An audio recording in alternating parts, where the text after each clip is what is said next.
We have so many illnesses that are going on right now that it's kind of can get a little bit complicated and the waters can get a little bit murky as to what's actually the flu. But the best part is we have so many tests that exist that kind of help differentiate and kind of help tell us what the flu is. And the reason that we care as to what we have is because there's different treatments for every. So for the flu, there's something called Tamiflu, which if you take can really help with prognosis. And so the common symptoms of the flu are fever, fatigue, cough, muscle aches, sometimes headache, diarrhea, sore throat, a runny nose, and congestion. Usually you shouldn't have severe shortness of breath or chest pain if you have the flu. That's more concerning. If you ever have chest pain or you're short of breath and you feel like you can't breathe, if your oxygen drops below what it normally is, that's where you should seek advanced medical care. But in short, the flu can make you feel a little bit lethargic, a little bit blah, a little bit worse than normal. And so that's what the flu is. We talked about this, the runny nose, the sore throat, the muscle pains, the headache, coughing, sneezing, just feeling overall pretty lethargic and not great. That's what the flu is. Doctor told me I have the flu.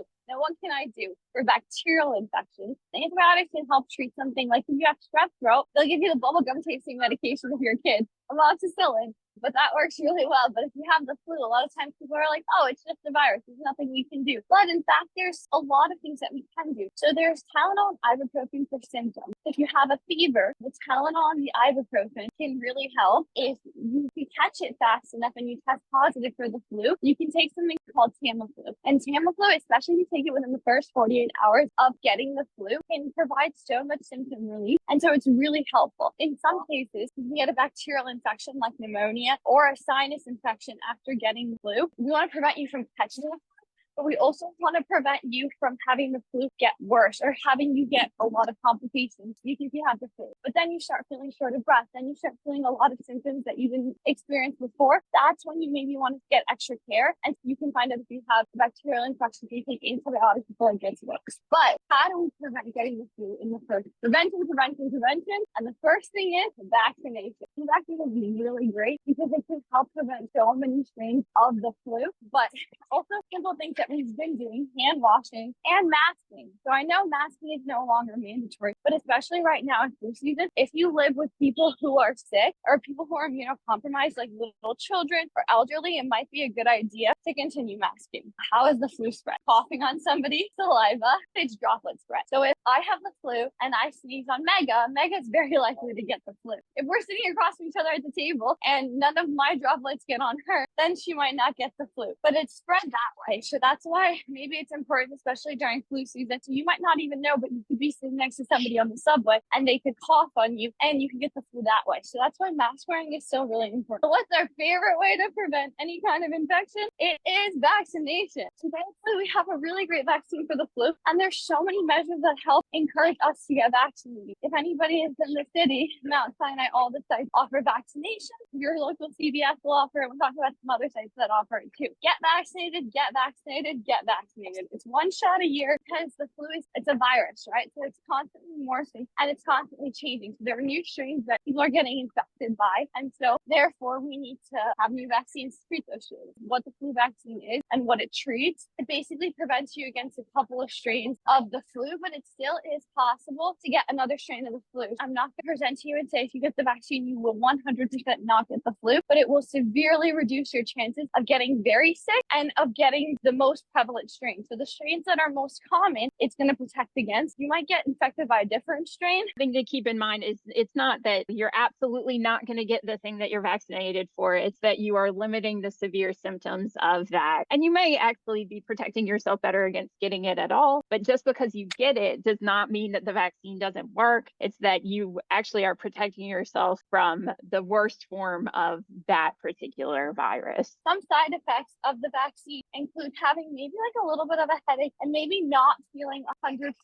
which is normal, but you're getting a little baby dose of the virus and that's what's causing the symptoms. The great thing about that is that it's so much better to get the vaccine, to get a smidge sick before actually getting the real flu, because if you get the real flu, then that's when you're predisposed to a lot worse symptoms, and that's what can cause severe symptoms that can create hospitalizations. So if your immune system, it's great. Honestly, one thing is that my patients tell me all the time, if you get the flu vaccine and you get a little bit sick after, it means your immune system's working because it's creating a response. So it's saying, hey, I've been exposed to this vaccine. I'm going to learn how to fight it. I'm going to protect my body. That way, when you get the real flu, you can fight it and it's super effective. So where can you get vaccines? So you can get vaccines at your doctor's office, at the pharmacy. You can get pretty frequently everywhere. A lot of places offer the vaccine for free. So if you're being charged to get the vaccine, that shouldn't be the case. And then the East Harlem Health Outreach Partnership is what Sinai works with. We also give out the vaccine. And these are a couple of other clinics. I want to just recap the flu. It's affecting everybody. The weather's changing from hot to cold. Everybody's out and about. Everybody's trying to enjoy the last couple of days of fall. Thanksgiving's coming right around the corner. We're all going to be seeing our family and our loved ones. And we want to protect ourselves and we want to protect our loved ones as well. The flu is running rampant. What can we do? And nobody wants to feel bad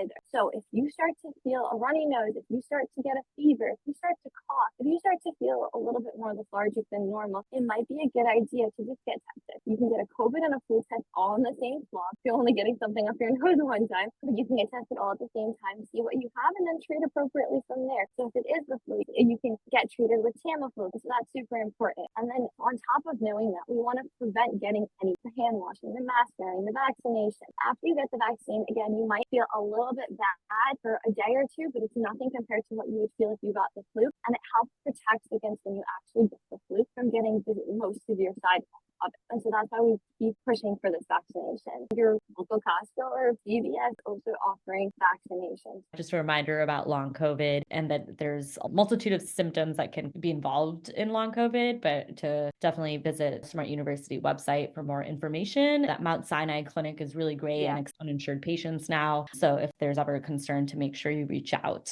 to stay up to date on the vaccines. Just a reminder, the flu shot is not a live vaccine, so you're not going to get the virus from that. You might get your immune response a little bit, but it's not the actual flu. So like your body might respond just a little bit to getting something in the body, but it's not the virus. And you can always take Tylenol and ibuprofen and things to kind of help alleviate those symptoms after you get the shot. I think there were concerns even on doctor's side of things that like taking Tylenol or ibuprofen will interact with the vaccine. And they found that that's actually really not the case. This is a reminder too, medicine is always evolving and changing, and what we're learning is different too. So even what some doctor might have recommended to you in the past, like, no, you're allowed to take medication to feel better. It actually doesn't interfere with your body actually getting equipped with the right immune warriors. Your body will still produce that even if you take a painkiller to just feel better. It can be a good occasion to just let yourself rest a little bit if you have the ability to do so. Just say, you know what, the next 12 hours, 24 hours, I'm building up my immune system. That's what I'm doing. I'm going to chill out a little bit, take Tylenol or whatever before you even get the vaccine, and you're sort of preparing your body to